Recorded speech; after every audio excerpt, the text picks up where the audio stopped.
నమస్కారం అండి, this is #you. చూస్తానే ఉన్నాం పరిటాల రవి గారి దగ్గర నుంచి, తర్వాత వివేకానంద రెడ్డి గారి హత్య దగ్గర నుంచి ఈ రోజు మనం చూసుకుంటే సతీష్ కుమార్ పరకామణిలో విజిలెన్స్ ఆఫీసర్గా పనిచేసిన ఒకప్పటి సతీష్ కుమార్ నిన్నటికి నిన్న తెల్లవారుజామున 2:30కి పోస్ట్ మార్టం రిపోర్ట్స్ ప్రకారం మనం చూసుకుంటే గుంతకల్ తాడిపత్రి మధ్యలో కోమలి అనే ఒక రైల్వే స్టేషన్ దగ్గర ఆయన మృతదేహం పడుంది. ఆయన సూసైడ్ చేసుకున్నారు అని చెప్పి ముందు వార్తలు బయటకు వచ్చాయి. పోస్ట్ మార్టం చేసిన తర్వాత బయటకు వచ్చిన విషయాలు చూస్తే అందరూ షాక్ అవ్వాల్సిందే. వెళ్దాం ఆర్డర్ బై ఆర్డర్. ఈ వీడియోలో మనం చూసుకుంటే కనుక అయ్యో పాపం ఇది సూసైడ్ అని చెప్పి భూమన కరుణాకర్ రెడ్డి వచ్చి ప్రెస్ మీట్ తీసుకుంటాడు. Who told you Bhumana? Post mortem reports వచ్చేదాకా కూడా ఆగలేవా? ఇంకా మీ రాజ్యమే జరుగుతుంది అనుకుంటున్నావా? భూమన కరుణాకర్ రెడ్డి డైరెక్ట్గా కూర్చుని సూసైడ్ ఎందుకంటే సిఐడి వాళ్ళ ముందు సతీష్ కుమార్ని ప్రెషర్ పెట్టి తప్పుడు వాంగ్మూలాలు ఇప్పిస్తారు కాబట్టి ప్రెషర్ భరించలేక సూసైడ్ చేసుకున్నాడంట. కానీ పోస్ట్ మార్టం రిపోర్ట్స్లో మనం చూసుకుంటే కనుక దాంట్లో వచ్చిన వైటల్ ఇన్ఫర్మేషన్ ప్రకారం అతని బాడీ పైన గాయాలు ఉన్నాయి, తల వెనకమాల దెబ్బుంది. వివేకానంద రెడ్డి గారికి తల వెనకమాల గొడ్డలు పోటుంటే అవినాష్ రెడ్డి, విజయసాయి రెడ్డి వీళ్ళందరూ నిమ్మకి నీరెత్తి కూర్చున్నట్టు గుర్తుందా మీ అందరికీ? ఏం లేదు, గుండెపోటుతో చనిపోయాడు అని చెప్పిన తర్వాత అవినాష్ రెడ్డి వెళ్ళి సీన్ అంతా కూడా నీట్గా క్లీన్ చేయించాడు. మర్చిపోయారా? మన హిస్టరీ అలా ఉంటుంది, ఒకసారి తవ్వుకుంటే ముచ్చటేస్తూ ఉంటుంది వీళ్ళని చూస్తే ఒక్కొక్కసారి. ఆ స్కూల్ నుంచి వచ్చిన భూమన కరుణాకర్ రెడ్డి సూసైడ్ అని చెప్తాడు. భూమన కరుణాకర్ రెడ్డి, ధర్మారెడ్డి, వైవి సుబ్బారెడ్డి ఏం రెడ్లో నాకు తెలియదు. ఇక్కడ మొత్తానికి నేను ఒకటి మాట అడుగుదాం అనుకుంటున్నాను. పరకామణిలో చోరీ జరిగింది. రవికుమార్ అనే వ్యక్తి కోట్లలో డబ్బుల్ని డాలర్ రూపైనా నగదు రూపైనా కొట్టేశాడు. అది కూడా అండర్వేర్లో దాచుకున్నాడో లేకపోతే కాళ్ళ మధ్యన పెట్టుకుని బయటకు వెళ్ళాడు. అతను అప్పట్లో ఉన్న విజిలెన్స్ ఆఫీసర్ సతీష్ కుమార్ చేతికి దొరికాడు. దొరికినప్పుడు ఫస్ట్ డ్యూటీ నీదేం చేయాలి? ఏం చేయాలి? బయట చిన్న పిక్ పాకెటర్గాళ్ళని కూడా తీసుకెళ్ళి లోక్ అదాలత్లో నేను డబ్బులు ఇచ్చేసాను, తిరిగి మధ్యంగా శుభ్రంగా నేను చేతులు తడిపేస్తాను, అందరికీ ఏం పర్లేదు అని చెప్పి కేసు రాజీ చేస్తారా?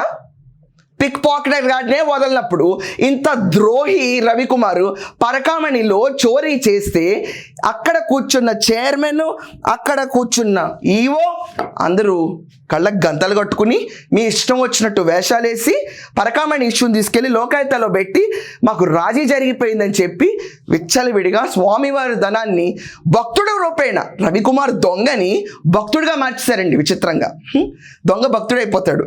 భక్తుడైపోయి స్వామివారికి విరాళ రూపేణ డబ్బులు ఇస్తాడు. ఎంత ఇచ్చారో తెలుసా అండి ఆ మహానుభావుడు? 14.43 కోట్లు స్వామివారికి తిరిగేశాడు. చెప్పు తీసుకుని తన్నాలి ముందు ఆ పరకామణిలో లెక్క పెట్టిన అతన్ని. తప్పేం లేదు నేను అంటుంది. తీసుకొచ్చి స్వామివారికి నువ్వు భక్తుడు అయిపోతావా దొంగ వల్ల? స్వామివారికి వేసేస్తావా? మిగతా డబ్బులు ఎవడి చేతి తడిసాయి? ఒక గొప్ప మనిషి చేయి తడిసాయి అని చెప్పి దీంట్లో పెద్ద రూమర్ నడుస్తుంది. మనం అబ్జర్వ్ చేసుకుంటే కనుక 2023 ఏప్రిల్ 29న ఈ దొంగ బయటపడ్డాడు రవికుమార్. ఈ దొంగ బయటపడిన తర్వాత మళ్ళీ ఒకసారి చూసుకుంటే మే 30న పోలీసులు ఎఫ్ఐఆర్ కూడా ఫైల్ చేశారు. ఈ ఎఫ్ఐఆర్ అంతా ఫైల్ చేసిన తర్వాత తీసుకెళ్ళిపోయి సెప్టెంబర్ 9న లోక్ అదాలత్ ముందు పెట్టేసి రాజీ చేసేసారు ఈ కేసుని. ఎందుకు దమ్ము లేదు? అసలు వినేవాళ్ళు ప్రజలందరికీ కొంచెం అన్న కామన్ సెన్స్ అర్థమైతే గనక పరకామణిలో డబ్బులు కొట్టేసిన వాడిని శిక్షకు అర్హుడా కాదా? అలాంటి వాడిపైన సీరియస్గా ఎఫ్ఐఆర్ నమోదైన తర్వాత లోక్ అదాలత్కి ఎలా రిఫర్ చేస్తారు? ఆలోచించండి. ఎవరి చెయ్యి ఎవరి ధనదాహం తడపకపోతే ఇంత కకృతికి లీడ్ అవుతుంది? ఆలోచించండి. ఎక్కడన్నా హిస్టరీలో దొంగ తీసుకొచ్చి భక్తుడిగా మారిపోయి డబ్బులు స్వామివారికి కొంత అమౌంట్, అండ్ ఇదంతా కాకుండా బాబుకి అంటే ఎవరికి? రవికుమార్కి తమిళనాడులో 2 ప్రాపర్టీలు ఉన్నాయంట, ఇంకా చాలా చోట్ల ప్రాపర్టీస్ కొన్నాడంట. ఆ ప్రాపర్టీస్ అన్నీ ఎవరి పేరు మీద ట్రాన్స్ఫర్ అయినాయి? ఈ విషయాలన్నీ బయటకు వస్తాయి. ఎందుకంటే హైకోర్టులో ఈ కేసు ఎప్పుడైతే కూటమి ప్రభుత్వం పదవిలోకి వచ్చిన వెంటనే పరకామణి ఇష్యూ చోరీ బయటకు వచ్చిన తర్వాత ఒక జర్నలిస్ట్ కోర్టులో ఇష్యూని సైట్ చేయగా దానిపైన సిఐడి విచారణకు హైకోర్టు ఆదేశాలు ఇచ్చింది. దాని మేరకు నవంబర్ 6న సతీష్ కుమార్, అప్పట్లో విజిలెన్స్ ఆఫీసర్గా ఉన్న సతీష్ కుమార్, ఈ రవికుమార్ దొంగతనాన్ని బయటపెట్టిన సతీష్ కుమార్ సిఐడి ముందు హాజరు కాగా నిన్న శుక్రవారం సతీష్ కుమార్ని రెండోసారి అక్కడ రమ్మని చెప్పారు. ఇలా సతీష్ కుమార్ని రమ్మన్నప్పుడు 10ల సంఖ్యలో ఉన్న కోట్లు, అంటే ఇంకా ఈ మేత బేసికల్లీ 3 డిజిట్స్ టచ్ అవ్వలేదండి, 2 డిజిట్స్లో ఉన్న సంఖ్యలో ఉన్న మేత ఏదైతే రవికుమార్ తిన్నాడో ఇది మహానేతలు, మళ్ళీ చెప్తున్నాను, మహానేతలు చేయి తడిచిందని అందుచేతనే ఇంత కూల్గా దొంగని భక్తుల్లాగా మార్చేసి కూర్చుని సాఫీగా నడిపించారు అని చెప్పి బయట రూమర్స్ ఉన్నాయి. ఇదంతా పక్కన పెడితే సతీష్ కుమార్ నిన్న కోర్టుకు హాజరవ్వాలనుకున్నప్పుడు అతను బయలుదేరి, ఇంట్లో వాళ్ళందరూ కూడా చెప్తున్నారు నేను వెళ్ళి నా వాంగ్మూలం ఇచ్చొస్తాను అని చెప్పి చాలా ధైర్యంగా ఉన్న వ్యక్తి, 7 అడుగుల పైన ఉన్న వ్యక్తిని అతను సూసైడ్ చేసుకున్నాడు అన్నట్టు మనం చూసుకుంటే కనుక నిన్న గుంతకల్ తాడిపత్రి దగ్గర కోమలి అనే రైల్వే స్టేషన్లో అతని డెడ్ బాడీ సమీపంలో దొరికింది. స్థానికులు చూసి దిగ్భ్రాంతికి గురై అతని జేబులో ఉన్న ఐడి కార్డులు అవన్నీ చెక్ చేసిన తర్వాత పోస్ట్ మార్టం రిపోర్ట్ ప్రకారం చూస్తే బాడీ పైన చాలా గాయాలు, తలపైన దెబ్బ, డెడ్ బాడీ డైరెక్ట్గా ఇలా తోస్తే ఎవరన్నా ఇలా పడిపోయినట్టుంది కానీ దూకితే ముందు పక్క పడతారు, అలా కూడా లేదు. ఇన్ని గాయాలతో సూసైడ్ ఎలా జరుగుతుంది? పోనీ రైల్వే పట్టాలపైన పడుకుని సూసైడ్ చేసుకున్నాడని చెప్తున్నారు ఇతను. ఇలాంటి సూసైడ్గా కన్వర్ట్ చేసిన ఒక బ్రూటల్ మర్డర్ని కరుణాకర్ రెడ్డి వచ్చి సీరియస్గా లేదు ఇది సూసైడ్, ఈ పర్టికులర్ సూసైడ్ వెనకమాల ప్రెషర్ ఉంది, సిఐడి ముందు తప్పుడు వాంగ్మూలాలు ఇచ్చి అప్పటి ప్రభుత్వాన్ని భ్రష్టు పట్టించడానికి ప్రయత్నిస్తారని స్టేట్మెంట్స్ చేస్తున్నాడు. ఆగలేకపోతున్నావా కరుణాకర్ రెడ్డి, ఆగలేకపోతున్నావా? ఇదంతా కాకుండా కొంత కీలక టీడీపీ నేతలు తాడేపల్లి ప్యాలెస్లో 11 రచనలు జరిగాయని కూడా స్టేట్మెంట్స్ ఇస్తున్నారు.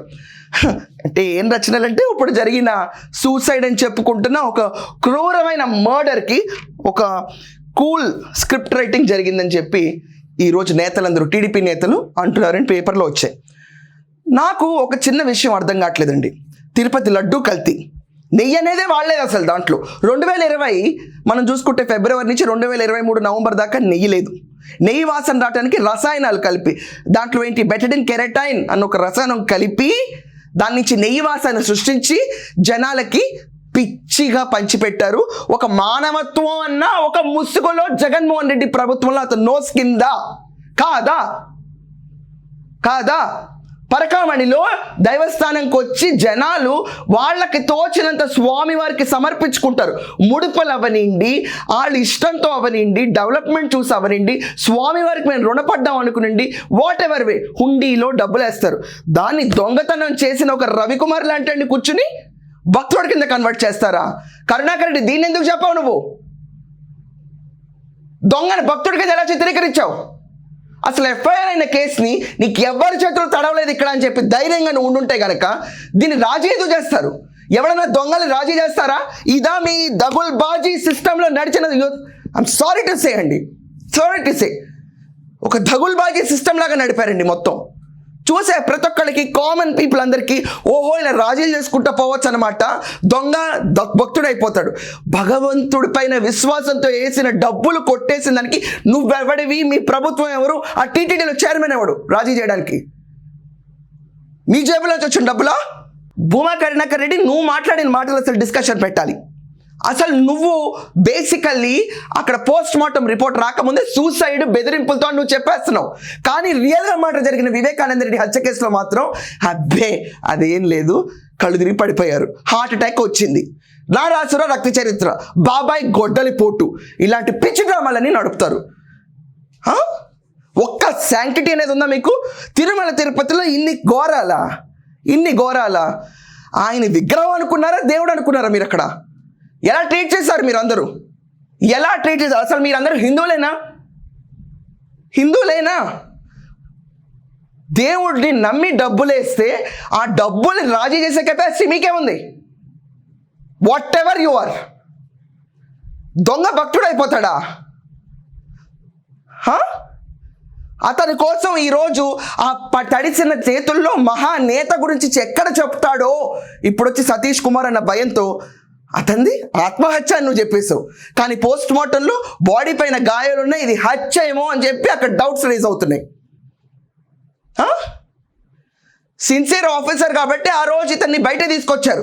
అతను ఇమ్మీడియట్గా కంప్లైంట్ ఇచ్చాడు, పట్టుకున్నాడు ఆ రవికుమార్ అనే దొంగని. అతనుకున్నపాటి ధైర్యం మీ ఇన్స్టిట్యూషన్లో ఎవరికి లేదు.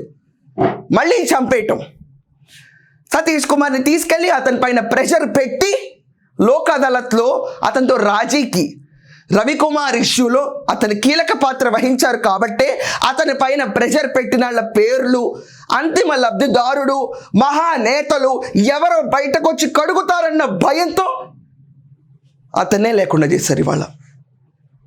ఇదియా ఎవడో రాజ్యాంగం అని చెప్పుకుంటుంది, ఎవడో కూడా నాకు తెలీదు.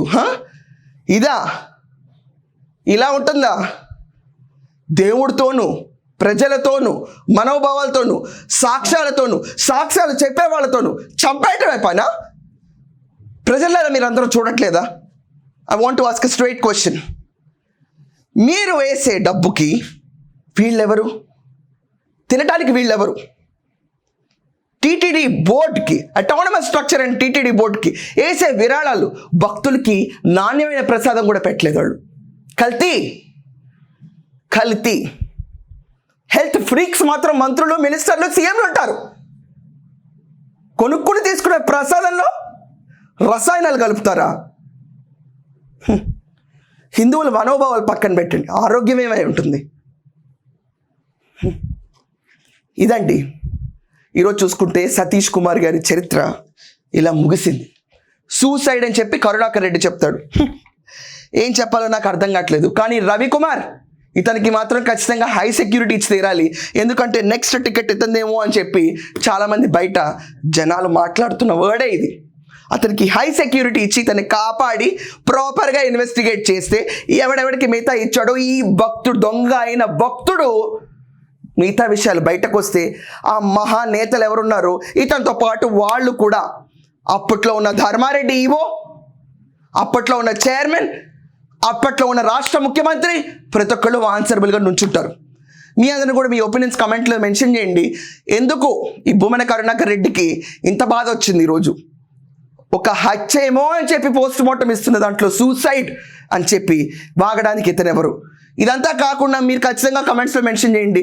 భక్తులు ఇచ్చిన డబ్బులు తినేసిన ఒక రవికుమార్ అనే మేతని తీసుకొచ్చి ఇతను రాజీ చేయటం అన్న కాన్సెప్ట్ మీకు ఎలా అనిపించింది? That's all for now. Thank you.